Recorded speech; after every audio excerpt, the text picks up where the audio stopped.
All right, so while I was building the drawers, I also built this tailgate cover. So, you know, one of the weaknesses of the Land Cruiser is the tailgate cover is carpet and kind of this cardboard fiberboard stuff, and it gets wet whenever, you know, you get rain, it gets moist and stuff, and it just can get really quite nasty. Ours was starting to deteriorate, so built this board. Wish I would have used slightly higher quality board because you can see all the divots in it, but it worked out that while I was doing the monstaliner for the drawers, I was able to coat this. Had plenty of extra countersunk holes here. So these are stainless steel screws with well nuts on the other side and a couple washers. I also, the original carpeted piece, there's some electric wire in the middle for lights and stuff, and there was a piece of sort of weather stripping that was on the back side of the carpet that kind of pushed up in this well, I think to keep moisture out of there if it kind of dripped back behind. So I put a weather stripping in there, and I also put a weather stripping all the way around the edge of this, and you can kind of see a little bit of it. So this is elevated ever so slightly, and this weather stripping, I'm hoping will, number one, keep this from rubbing on the paint, but it will also keep moisture from getting back behind there.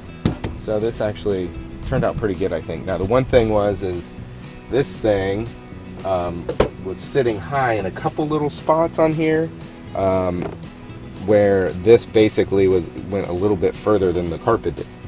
So I had to actually sand down this plastic a bit just so it sits flush on here. So that's something you might have to do if you do something like this. The next few minutes, we're going to walk you through the process that we use to actually build the tailgate cover. First, we started out by using the original carpet and fiberboard piece. We used a punch to mark the approximate location of each bolt hole, mark those with a pencil, and trace the outline of the carpet cover. That gave us the approximate location of where the holes needed to be drilled. We cleaned up the template and cut it out to shape. Then we measured for precision and transferred those measurements to the template. We drilled the holes through the template.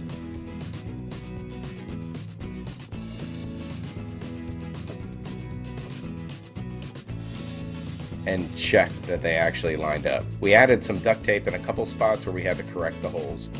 And then we countersunk and drilled the holes for the bolts. And checked everything for fit and function. So here's our board after the monster liner. I would say it turned out okay.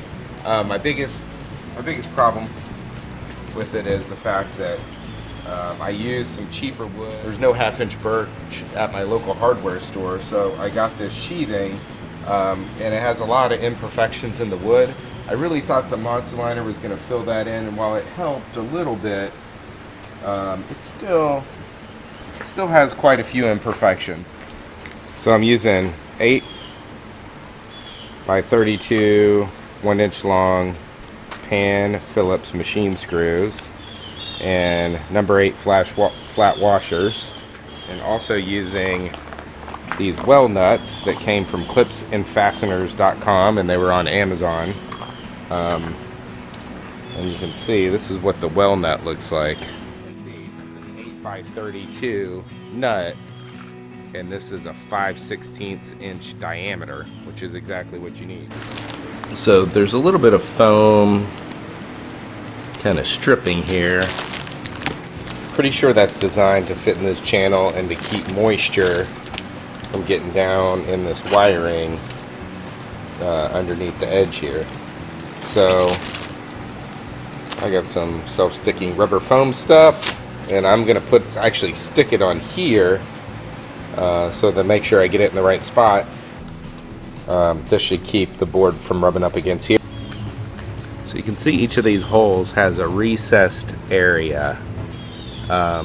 This one's actually recessed, this one's recessed, and this one, the whole sort of flat area depresses. And what you want is when this is sitting in there to be right up to this level. And see, it's not quite there. And what I'm worried about is when you actually start to screw this in, that it may actually pull the well nut up a tiny bit, which may keep it from locking in. So to counter that, we're gonna put a extra washer here, and we'll see how that does. One washer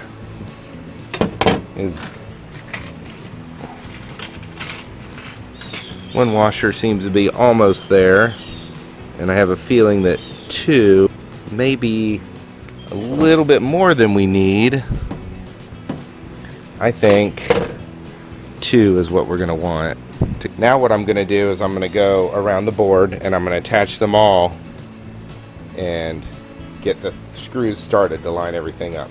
So we attached all the well nuts with the 2 washers to make sure everything fit right, and took a minute to line everything up, adjusted the weather stripping to make sure it was right under the board.